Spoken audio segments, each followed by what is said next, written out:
welcome your host for tonight, Chris McCausland.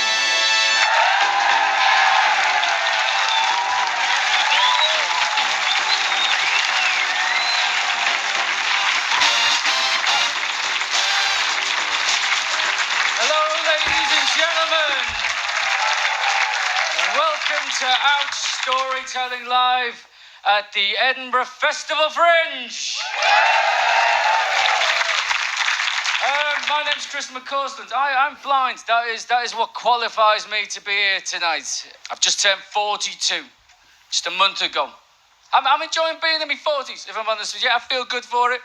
You know, I don't do birthday parties, though. I didn't even have a 40th. My mates, they took me to see Guns N' Roses live. Or so they told me, anyway. I mean, I suppose we could have just gone to one of their houses and put the live album on loud, really, couldn't we?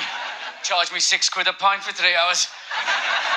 Yeah, not as busy as you thought it would have been, this Guns N' Roses concert, is it, Chris? Not as popular as they once were, it seems. You enjoying yourself? Yeah, no, sound, mate. Sounds a little bit weird that there's a cat, but never mind. I love technology. I'm a geek, you know. I mean, this is the future. 2021. That's when they said we'd have all them self-driving cars out on the road, you know. I can't wait for me self-driving car. I can't. I want one of them Google cars. I bet you they're amazing. I bet you it doesn't matter where you tell it you want to go. It just wants to take you to see sexy girls in your local area.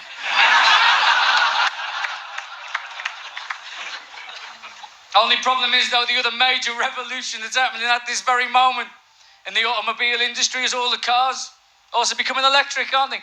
And the one thing that electric cars don't do that normal cars do is make a bloody noise. So chances are I'll be run over before I get my self-driving car. Even worse, run over by my own self-driving car. Or a disastrous first day of ownership that's going to be in it. All my mates will be like, shit, you hear him to Chris? Got hit by his own bloody car, didn't he? Pressed that button for it to go and park itself, stepped out the wrong way like a dickhead, and boom. Now the police haven't found it yet, they're still looking for it. It was last seen boarded in a ferry to France. It's amazing though, isn't it? It's hard to keep up the innovations, the inventions, every year, more and more coming out. Hitting us in the face at an exponential rate, isn't it? I mean, don't get me wrong, there's things we should have that we haven't got. There's things that should exist that don't exist. Answer me this. How can we live in a world where we can buy flavoured condoms, but your dentists don't have flavoured gloves? Each finger could be a different flavour, couldn't it? I love it all, though. I love it all. I read a lot about all the geeky stuff in audio format. Obviously, I listen. I still use all your words. I still call it reading a book. I still call it watching the footy. I still call it going out to see me mates. Because it just gets clunky, doesn't it, to be pedantically accurate about it all the time. And my wife will be like, where do you think you're going? Oh, I'm just going out to listen to me mates. Sounds rubbish, doesn't it? Makes me want to stay in.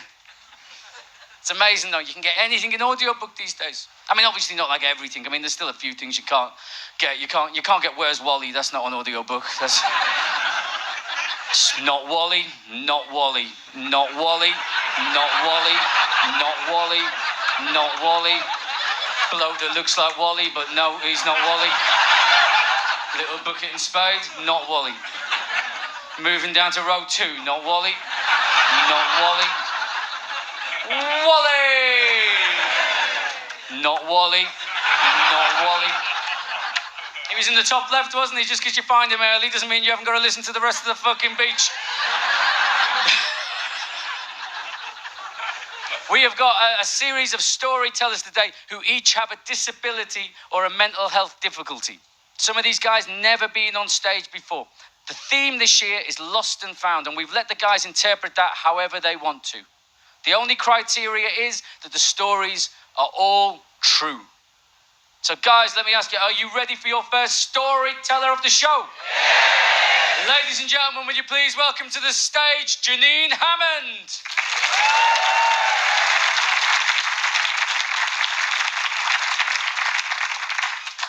You're going to have to brace yourselves for this one. I've lost my nipples. It's really annoying because nipples are really great, aren't they? They feed your babies. They're little pleasure domes. And they warn you when you need to wear a coat. I mean, it's not all bad, is it? Because the fleshy bits of a breast are surely the best bit, aren't they? Except I've lost those as well. I know, I'm so careless. It's really unfortunate, isn't it? I have got something going on here. Those at the front might notice it, I don't know, but I have. It's not my socks in my bra, just to let you know. I haven't got prosthetic breasts or anything, or implants. Hold on for this one. I've got flaps. Yeah, I've got flaps. Now, the reason I say that is I'm an ex-nurse, and in the world of medicine, we love abbreviations, we love acronyms, we love all that sort of thing. We haven't got time to say the big words. So I've got tram flaps.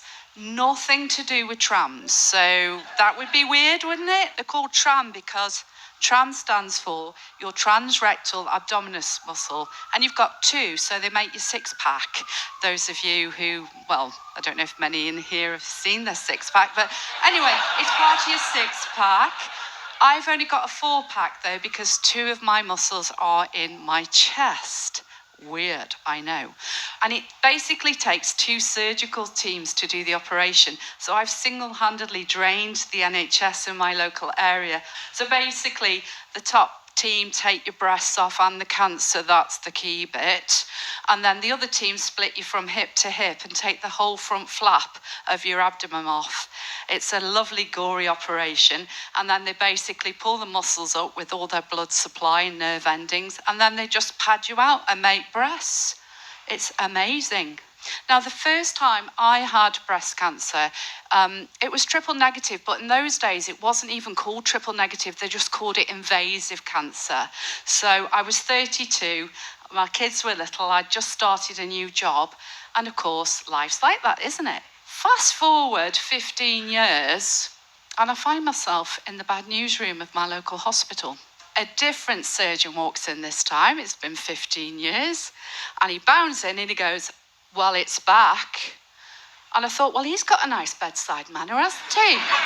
Thanks, mate. So I knew what I wanted him to do because I'd had 15 years to think about it. So I said, "Can you do the operation, bish, bash, bosh, all in one go?" And he went, "Yeah, I can do that." So 12 hours after being anaesthetised, I awoke, and I tell you something, it does sting, that operation. Oh, it stings. So it takes a long time to get over. And you've got weird things happen to your body after this operation that they don't tell you about. So it feels like I've got a bowling ball in my stomach. It looks like I've got a bowling ball in my stomach, but I've had scans and I definitely haven't got it. It's just crisps. I know, weird. This time round, I had a different chemo. We like a selection. I had FEC. Yes, I know. It's 5-FU, epirubicin, and cyclophosphamide. Known as FEC. It's easy to say that, isn't it? FEC also left me like a bloaty sumo wrestler. It wasn't my best look, but then you didn't see me in the 80s in my leg warmers, so I think I might have looked a little bit worse, I'm not sure. Anyway, I sort of had to go to the pain clinic, and I've had lots of medication, but they suggested, why don't we do mindfulness? And I thought, oh, that'll be good. I'll give that a go. That'll work. But somehow, trying to meditate with 10 other people in what was effectively a storeroom, it just didn't work for me. So I said to the psychologist, this mindfulness stuff doesn't work for me. And she said, oh, well, let's think of something else that might help. And I noticed that I like to make up stories. I got a weird imagination, and I ended up starting to write stuff. And that was really nice. So I put a play on not long ago, and I've got some stuff coming up in Manchester, which is lovely. But let's go back to my nipples, because I'm not happy about something here. I said to my surgeon, "What about nipples?" And he said, "Oh, they're a faff." A faff? That is what he said. They are a faff. And I thought, you spent 12 hours slicing and dicing me like the bride of Chucky. And then you put me together, and then you say it's a faff. It's not right, is it? So he said, well, I can do them, but, So the registrar took me to one side, and she said, "Janine, there's one thing you need to know. When you make nipples, they have to really stick out when we make them, because they do shrink back. So you're always like pointy. I was like, oh God, I can't be pointy. So I was given some prosthetic nipples. They just stick on nipples. That's what they are. And I thought, do you know what? I can't wear them. What if they come unstuck and work their way up? And like you're talking to someone and they're like, oh, you've got a nipple on your neck. What's going on? That would be awful. It'd be worse if you were single and they got stuck on someone else. Can you imagine that? Thinking, hey, doc, take a look at this. I didn't know you could get a nipple down there. What's happening? It would be horrific, wouldn't it? So the only time I've ever worn my nipples is I've worn one nipple in the middle of my forehead and I do my David Bowie circa Ziggy Stardust impression to cheer myself up. And I do it quite regularly, if I'm honest. So, when I wrote this little play, there's a method in my madness, I thought, right, I'm going to write for the first time about a female who's had my operation, but she's single and has to reveal herself every time a relationship fails. She's going to start again. And I thought that would be awful, so I thought I'd write about that. But in the middle of the play, she has to stick the nipple on her forehead and does her best Ziggy. Now, most theatres don't stock prosthetic nipples. In fact, they don't stock them at all. So my nipples get supplied for my actresses to do this, which has meant a very exciting chapter in my life because I get emails now saying, Janine, please can I have your nipples? Yeah, and I like to open those emails on a packed train when I know someone is reading over my shoulder. Honestly, today, someone is coming to collect my nipples. No word of a lie, I've got them with me. And they're taking them to Manchester so they can appear on another actress's head for a 3-day run. And I have to be honest, I'm getting a bit resentful. My nipples are appearing in theatres without me. They're having a life of their own. They're neglecting me. In fact, I think they're going to get an agent and they're going to dump me. I really do. So when I said to you, I've lost my nipples, I have. I've lost them to cancer and I've lost them to the fickle world of show business. Thank you. Wow, ladies and gentlemen, Janine Hammond.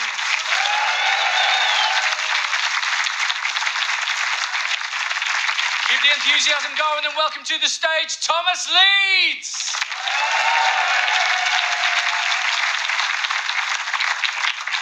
My name's Thomas, and I'm a writer, which is something I never thought I'd be able to do.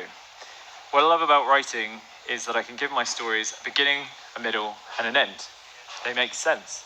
They feel complete, unlike my own life story. Surprise, I have a brain injury. It's hard to tell, I know, as I like to keep my brain on the inside. I survived a pretty nasty road accident when I was 19. I was very lucky just to wake up.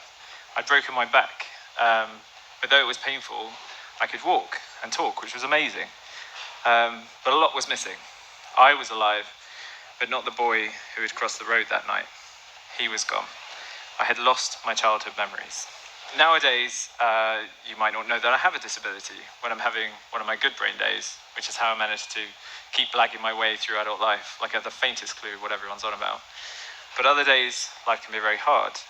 The scar tissue in my brain causes me to have seizures, and I can no longer recognize people, which is endless fun. I struggle with noises, smells, and I get very tired. But it's not all bad. I have a very cool scar back here, which my 3-year-old loves to poke. It hasn't just affected my long-term memory. My short-term memory can be pretty temperamental too, especially after a seizure. My lovely wife now says that apparently I have a catchphrase. Apparently when I've forgotten something, I'll often insist, I think I'd remember that. Apparently, where I've said it on the mornings when I'm convinced that somebody else has eaten my breakfast, even though I just made it for myself. I said it on the mornings when I've gone through half a bottle of shower gel, even though I'm pretty sure I haven't even washed my face yet. And she's still laughing about the day when I called her into the room with great excitement because our 2-year-old had somehow dressed herself perfectly. My daughter's little face, silly daddy, you just dressed me. Yeah, I think I'd remember that. I've come a long way since my accident, but I'm going to take you back 16 years to the beginning of my search for all those lost memories. It was 2003. There was a lot going on and so much to learn. I was learning so much, but also trying hard to remember. And it took me a while to realize just how much I had lost. That's the thing about amnesia, is you don't really know how much you've forgotten until people start telling you all the things you should know. And I kept telling them, I think I'd remember that. But I started my journey with a lot of hope. I was told that in the process of trying to catch up to everybody else who'd been born in the 80s and 90s in London, that something or someone or some place might unlock some of those memories. I went to a lot of the places I'd been to as a child, all the parks and shops at my old schools, but nothing was coming back to me. I went to places we'd been to on holiday and travelled the tube on all the routes I used to take in my teens, but still nothing. I went through old pictures I had drawn and letters I had written, and went through every hilarious photograph of me in my adolescence in various phases and styles, and still nothing. And even in all the time I was being retrained as a fully acceptable British adult, nothing was ringing any bells. Nothing when I was schooled in the essential English custom of beginning and ending every conversation with the word, sorry. Nothing when I finally realized that, in fact, John Lennon and Lenin, not the same person.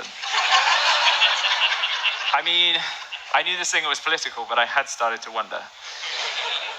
And still nothing in all the time that my lovely family kept trying to teach me that as a fully grown British adult, I really didn't need to hug people so much, or cry so much, or be quite so excited on Christmas Eve.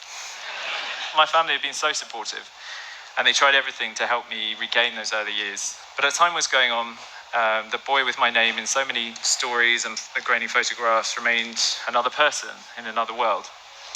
And the first few years, it didn't really bother me so much. All my siblings and friends were so young, and everything was about the present.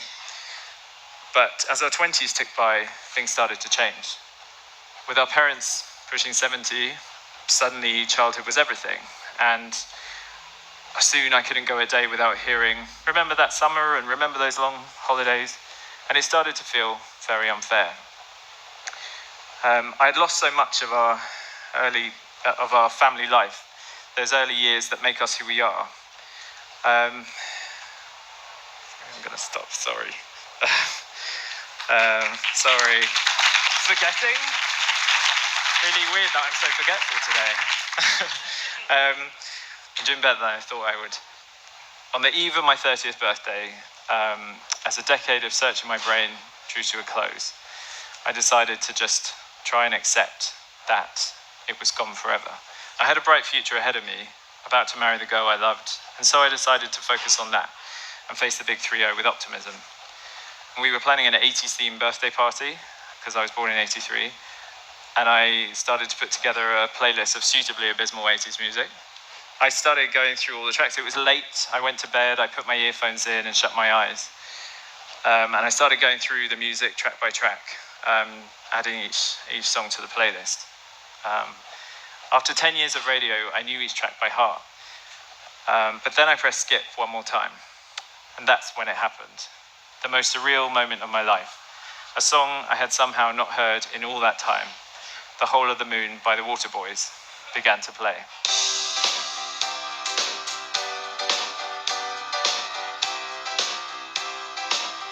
And I was transported. Suddenly, I was sitting on a strange blue floor, staring at a silver stereo. Then suddenly I was in another place and walking in bright sunshine, holding a giant man's hand beside a fence. And in a flash, I was in another curious place, and another, until finally I saw some coloured glass lights on an enormous Christmas tree. Near the tree, standing in a doorway, there was a woman.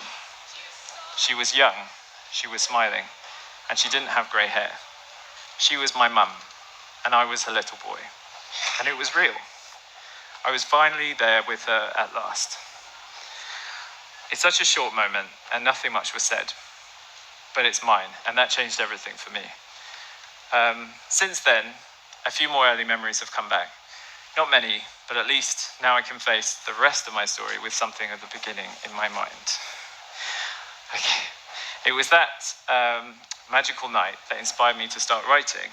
I always leave blank pages in my books, not just because I'm lazy, but because the hero has epilepsy and a brain injury like me, and when he forgets a part of his life, it doesn't stop him being the hero on the next page. He's still on the adventure. He's not lost. I'm still on my adventure, and I'm now even more obsessed with all things 80s and 90s. My wife has very mixed feelings about this, particularly the music. But it's a new chapter, and we're now making new happy memories with our two little girls, who now play in the same parks that I'm told I played in at their age. I'm still going to have seizures and get frustrated with my dodgy memory, including today. But at least now I can put my thoughts down on paper and know that they'll still be there for me tomorrow. This has been amazing, sharing my story with all of you here at Fringe on the BBC. A truly unforgettable experience. And next week, when I've forgotten it, please think of my wife as I'll be telling her, I think I'd remember that. Wow, guys, what an amazing story. Make some noise for Thomas Leeds.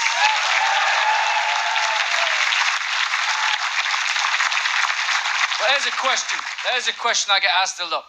People ask me, what's it like being blind? Is it just like nothing? No, it's not. Because I imagine everything in my head. I live in a fantasy world. You know, and it's not a conscious thing. I don't try and conjure it up in my head as I'm going on. It's like an unconscious thing. I unconsciously summon this imagination of what's around me at all times. And I think maybe because I did used to be able to see, my brain still tries to function visually. So I picture it all in my head, but I'm wrong about everything.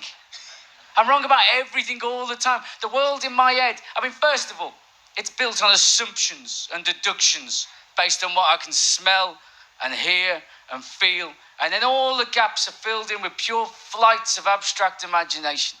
I'm wrong about everything. I'm wrong about people. I'm wrong about what people look like all the time. And you all do this yourselves to an extent. You know, you'll be at home. You'll have the radio on. Someone will be talking on the radio. You'll picture in your head what you think they look like. And then one day you'll see a photograph of them and you'll realise you were never right, were you? Because people don't sound bald or hairy, do they?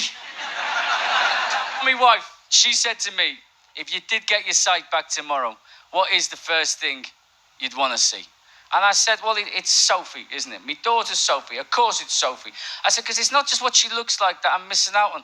It's all the wonderful, interesting, amazing things she's been doing and that she does. You know, it starts off with the crawling, the walking, the running, the jumping, the dancing, the dressing up, the drawing, the smiles, all the smiles. I said, of course it's Sophie. My wife said, good. And I'd be second, would I? I said, yeah, all right, you can be second then. She said, what do you mean? Yeah, all right, you can be second. And I said, well, it just depends, doesn't it? I mean, are we counting Mohamed Salah in all of this? Because Mohamed Salah is doing things with a football I can't even begin to imagine inside my head. Every single day of my life, I'm thinking I wish I could see my daughter. Every single week of my life, I'm thinking I wish I could see Mohamed Salah. No offence to my wife, but it's not like she's doing anything interesting, is it?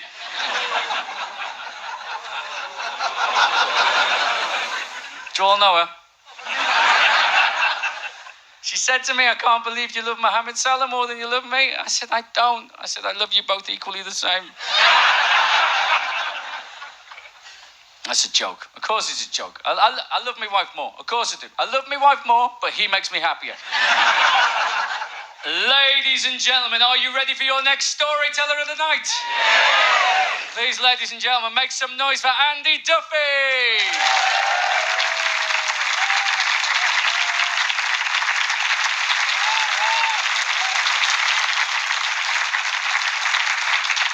I have Duchenne muscular dystrophy, which means I could walk till I was 12, and then had to use a power chair when my muscles became weaker. I can't stand independently either, so I use my chair all the time. It's okay for getting around, but the battery doesn't always last. So if I'm out for more than a few hours, I take my charger. I put my charger in a bag at the back of my chair. Most people use a normal toilet, but since I can't stand or sit, I carry a plastic bottle to pee in. Obviously, I pride myself on having a large bottle. That goes size in its own rucksack. With weird stuff, like a really long straw. I can't lift a glass either, so it's great. Though drinking beer through a straw has led to the occasional tipsiness in charge of a wheelchair. And I have to greet people's outstretched hand with, "I'm sorry I can't shake hand, but I'm pleased to meet you," before they think they've just met a miserable git and leave. People don't realise this. I always have an assistant with me too, because I can't turn around to reach my bags or get anything out of them.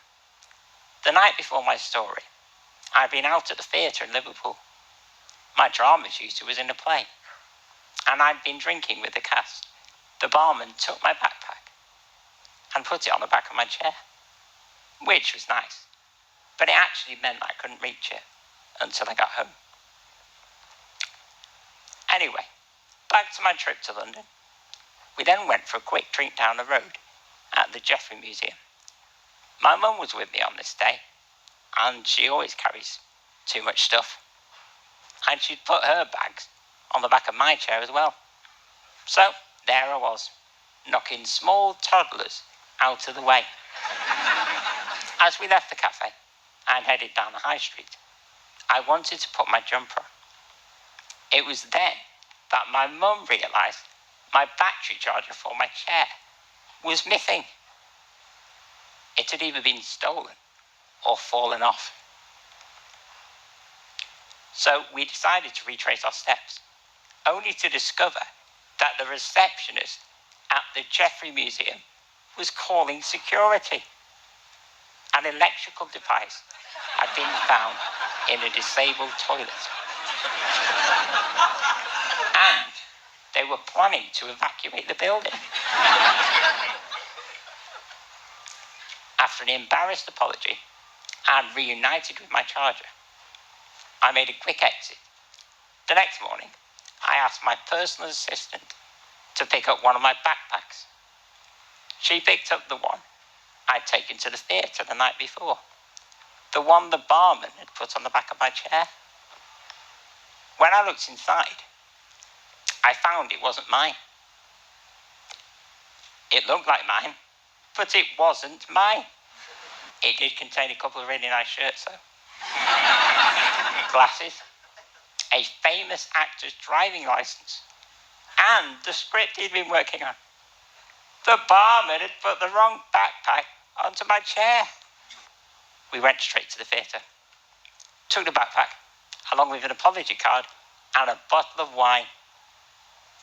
The famous actor was relieved and delighted to be reunited with my identical bag. He wasn't interested in my mum's black stilettos or my plastic bottle to pee in.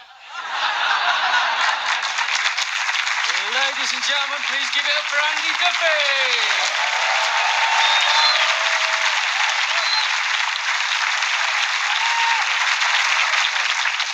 Would you please welcome to the stage, Sarah Collins.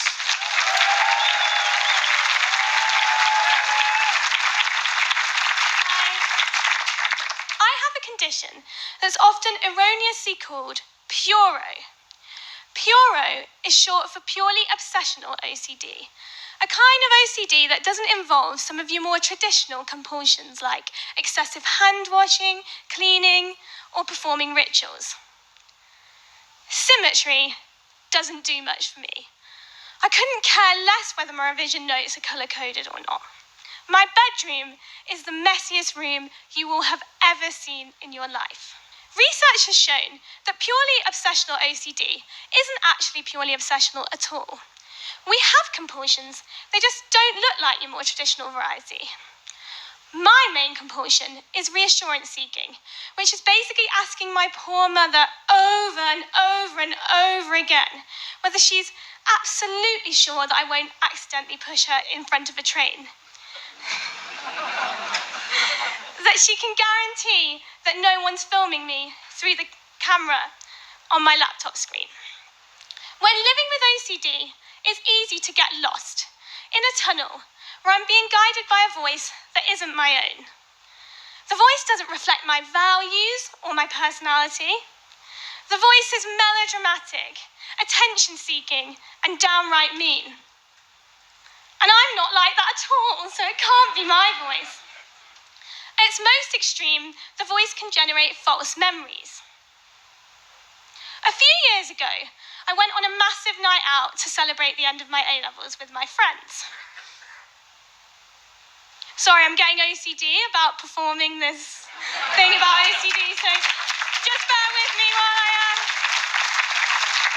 untangle that one.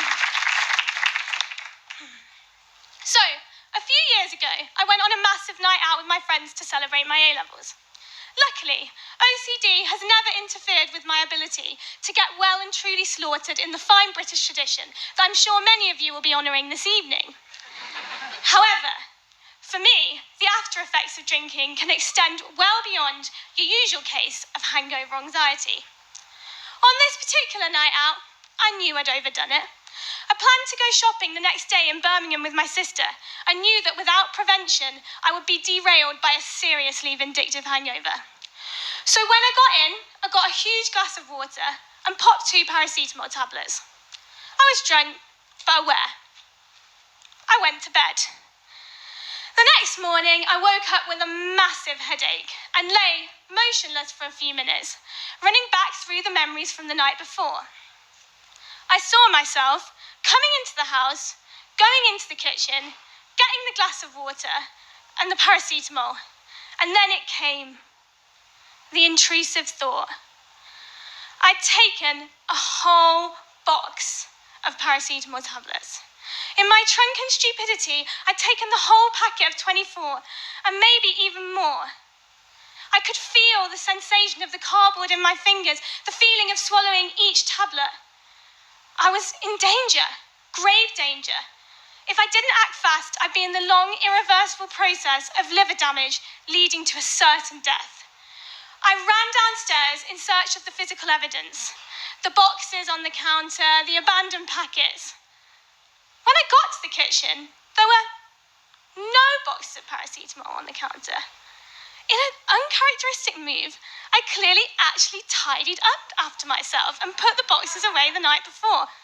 Weird. I rifled through the cupboard. I found just 1 box of paracetamol, and it was almost full with only 2 tablets missing. With overwhelming relief, I realised I was going to be fine.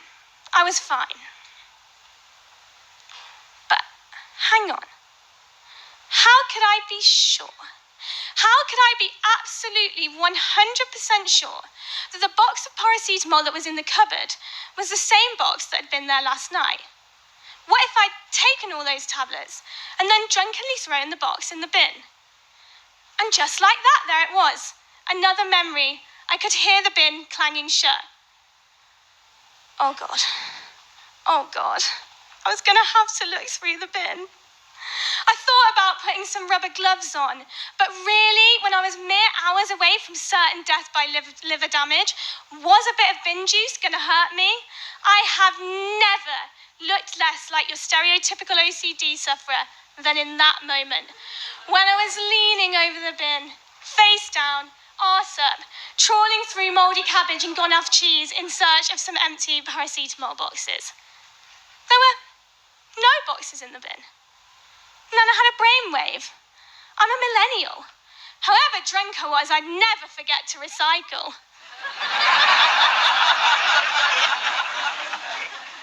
Check the recycling. No boxes. There was only one thing for it. Call 111. Hello, 111. What's your problem today? I think I might have taken a paracetamol overdose. And how many tablets have you taken in the past 24 hours? I think I've only taken 2 tablets, but I was drunk and I'm not sure, and I've just got this feeling that I've taken a paracetamol overdose. But you can only remember taking 2 tablets. You've just got a feeling you've taken a paracetamol overdose. Yes, and I feel drunk and tired and awful. think you've just got a hangover, love. So that was the official opinion. I was going to live. I could get on with my day. That was until I was on the train to Birmingham with my sister, and along came another thought.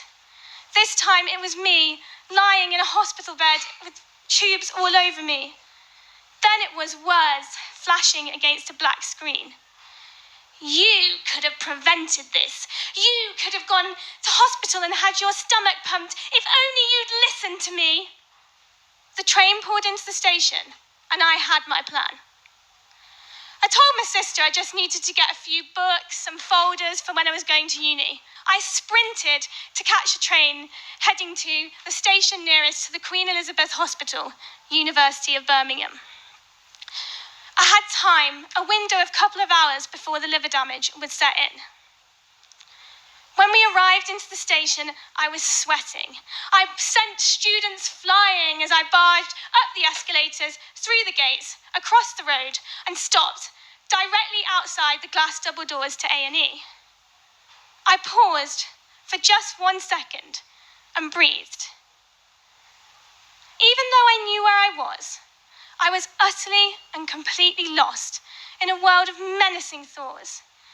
Even a fun night out with my friends for my A-levels had a sinister consequence. This wasn't a life. I had to be brave. I replayed the memories from the night before. I walked into the kitchen. I got a glass of water. I took just 2 paracetamol tablets, and I went to bed. My brain was screeching at this point. But what about the other memories? You can't afford to take this risk. Are you that stupid? Do you just want to die? But when I tried to recall the other memories, the 24 tablets, the bin, they just disappeared. They morphed and switched into other terrifying fears, other horrible what-ifs. And then, underneath the rest of the chatter, but growing louder and louder, I heard my own voice. Turn around, Sarah, and walk away. You can do this. In front of me, people with broken legs and raging fevers were hobbling into A&E. I turned around. I walked back towards the station, back towards life. I wasn't lost anymore. Thank you very much. Her first time on stage, Sarah Collins, guys. Okay, to finish the show, make some noise for Joe Wells.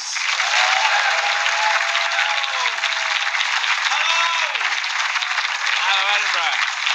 You well? Good. This is my story about losing my headphones. I should give you some background to this story. I'm an autistic man. I've been a man for 12 years. Before then, I was a boy.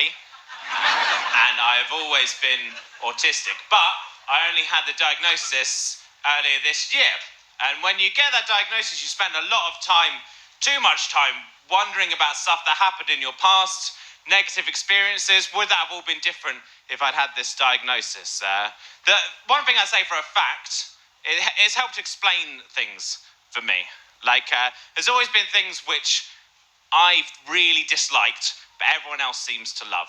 The main 3 things are eye contact, the sound of men's voices, and the Arctic monkeys. The third one, that's not an autistic thing. I just think they're a really overrated band. And people talk about them like they're the next Beatles, don't they? I don't think they're very good. Don't like eye contact. I think it's weird. I think it's weird that you people do that. Think about what eye contact is. We've all got 2 jelly balls that we hold inside of our skulls. And we walk around sucking in light into our jelly balls at all times. And when you want to be polite to someone, you're supposed to point your jelly balls towards their jelly balls, suck all the light off of their jelly balls. They return the favour, point their jelly balls back at your jelly balls. They suck the light off of your jelly balls whilst you're sucking the light off of their jelly balls in a mutual jelly ball sucking thing. I find that weirdly intimate. When you just met someone to immediately suck on their jelly balls. I used to get in trouble at school. I had a science teacher who used to say to me, Joe, you have to make eye contact with me, otherwise I don't know you're listening to me. What kind of biology teacher are you? People listen with their eyes. I don't like men's voices either. I find apologies to any men in the room. I don't hate men. I just hate men's voices. Men's voices sound like someone's driving a motorbike through a wood chipper. It's like, oh, I like craft beer. That's what men sound like. So I find that really distressing. I don't like it at all. Particularly like more than one man, 3 or more men talking loudly over each other. I don't like that. That's why I won't watch Top Gear. I don't like it at all. I'm aware that I have a man's voice, by the way, but I don't mind my own voice because whenever I know my voice is coming, I just make sure I speak over it. It's fine. I will not watch this back. I don't like that. I've got a particularly bad man's voice. I know that. It's kind of nasal and monotone, and I've got this accent. I feel very self-conscious of this accent when I come to the Edinburgh Fringe because my accent is the exact same accent that all the Scottish comedians put on when they want to make fun of English people. I'm insecure. So I avoid men's voices as much as I can. I can't always do that. I work as a comedian, so I have to get late trains a lot, and men are drunk on the late trains. And I don't like... Men's voices get worse when they're drunk, because when men get drunk, they stop feeling the requisite level of shame for their voices, so they get louder, and I don't like it. Even a man with like a nice soft voice, like David Attenborough, if he'd been on a night out on the lash with Chris Packham, his voice would be... Wildlife conservation. Let's reduce plastic waste. I wouldn't like it, and I hate it. I hate that voice, the sound of men's voices, drunk men's voices, and I never knew why it was until I had this diagnosis. I used to have to come up with a reason why, and what I thought I'd worked out was that I hate the sound of men's voices because I'm a good feminist, I'm very progressive, and I hate the sound of men's voices because it reminds me of all of the misogyny that women have endured for millennia. That would make more sense as a theory if it weren't for the fact that when I hear men's voices, I put my headphones on, I listen to music, and I listen to mainly gangster rap. That's what I like. I like gangster rap. I'm sorry. I know it's problematic, but I like it a lot. You can't kid yourself that you're drowning out the sound of toxic masculinity when you're listening to NWA to drown it out. I like Gangster Gangster, best NWA song that I'm allowed to say the title of on this show. That's... Gangster Gangster's great. It's very offensive to various minorities, but I like that when Dr. Dre, Eazy-E, and Ice Cube are talking, they take it in turns to talk, and that's much more pleasing to my ears. I like that. So I didn't exactly lose my headphones. My headphones broke. They broke in London. The reason that they broke was because I'd only spent £10 on headphones. You should always spend minimum £20 on headphones, otherwise it's a false economy. If you spend £10, you maybe have to replace them 5 times in a year. £20 set of headphones will last you the whole year. That's not a joke, it's not part of the story, just a bit of consumer advice for you. Always spend at least £20 on headphones. That's the moral of this story. If you leave today, someone says, what was the BBC Out show about? You tell them it was about how you should spend minimum £20 on headphones. That's what I'm telling you. But I didn't. I was young, naive, and reckless. So I spent £10 on headphones. They broke on the tube in London. Still going to get a 2-hour train back to Portsmouth, where I live. I was very anxious because I thought there could be men with their loud man voices talking, and that would be horrible. I don't have anything to drown it out. Got on the train, and there is one girl on her own who's drunk, not causing any problems. There's mother and daughter who have been to like a West End show. They're talking about that. There's one man on his own, businessman on a laptop. That's fine. It's going to be fine. There's no groups of men talking. I'll pull out a book. I'll read my book for 15 minutes. It's peaceful. It's fine. And then after about 15 minutes, I hear like a splattering noise. And I look up and I see that the really drunk girl, she's been sick on the floor. Quite a lot sick, just on the floor. And I look up and we make eye contact. And for the first time in my life, I've made eye contact with someone and they feel less comfortable about it than I do. I feel kind of empowered by it in a weird way. This is brilliant. I don't feel as uncomfortable anymore. I should have more human interaction with people who are drunk to the point of vomiting. And then I think, no, that would mean going to Weatherspoons. So I'll never do that again. I look away. She's then sick again. There's sick on floor. And after she's been sick a second time, she gets up to go to the toilet to be sick. that is very much closing the stable door after the horse has been fully sick on the floor. But she does that. She gets up and walks past me. I look up slightly and I can see that she is ashamed of the fact that she's been sick. And I don't think she should have felt ashamed. Everyone's been drunk. And I don't mind that much that she's been sick, to be honest. You know, it's just some human vomit. It's not 3 or more men talking. It's fine. But you can't say that to someone, can you? I've got enough social sense to know that sometimes I get kind of social things wrong, and there's a thin line between saying, I don't mind you've been sick, and kind of sounding like you're enthusiastic about it. I want to get that right. Doesn't matter what I think. Anyway, she feels ashamed, and she covers her mouth with her hand out of shame, right? And then she is sick again. Now, do you remember at school, when in the bathrooms at school, the bigger boys would put their thumbs over the taps, right? So the increased pressure of the water. You can be disgusted by this. You're just having to hear about it. I had to live this in my real life. Increased pressure. She was sick on me outside of her mouth. I was shocked, and I looked up and went, "You have been sick on me." And she turned around to me. She said, "I'm so," and before she could say "re," she was fully sick on me again. I wish there was a better ending to this story. That's it. That's what happened. She was fully sick on me twice, and then she ran off crying out of shame. I had to go from Woking to Portsmouth covered in another woman's sick. But here's the thing. I had this diagnosis this year, and I've been thinking a lot about would that diagnosis have changed things? You know, it's easy to fall into that trap where you go, everything would have been different if I'd had this diagnosis earlier.